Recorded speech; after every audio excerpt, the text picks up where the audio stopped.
Hello નમસ્કાર મિત્રો, એક બિગ અપડેટ છે સીસી ગૌણ સેવા પસંદગી મંડળ દ્વારા અત્યારે તાજેતરમાં જે સીસીની ભરતીનું ફોર્મ ભરવાનું ચાલુ થઈ રહેલું છે એમાં ગુડ ન્યૂઝ છે તમામ ઉમેદવારો માટે કે સીસીની ભરતી માટે જગ્યાઓમાં વધારો કરવામાં આવેલો છે. ગત વખત આપણે ન્યૂઝમાં પણ જોયું હતું કે બીજી 1000 જેટલી જગ્યાઓનો વધારો કરશે, તો ટોટલ 6550 જેટલી જગ્યાઓ સીસીની ભરતી માટે થયેલી છે.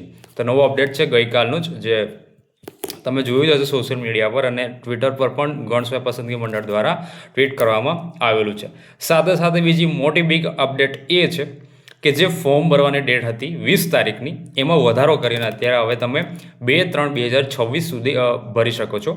5 તારીખ સુધી તમારે 5/3/2026 સુધી તમે ફી ભરવાનો સમય છે, ડેડલાઇન છે. 2/3/2026 સુધી તમે જે સીસીનો ફોર્મ ભરાય છે અત્યારે તમે ભરી શકો છો. તો જે કોઈ મિત્રોનો ફોર્મ ભરવાના બાકી છે તો પ્લીઝ એમની સાથે આ મેસેજ શેર કરજો અને એમને ફોર્મ ભરવા માટે જાણ કરજો. Thank you. જય હિન્દ.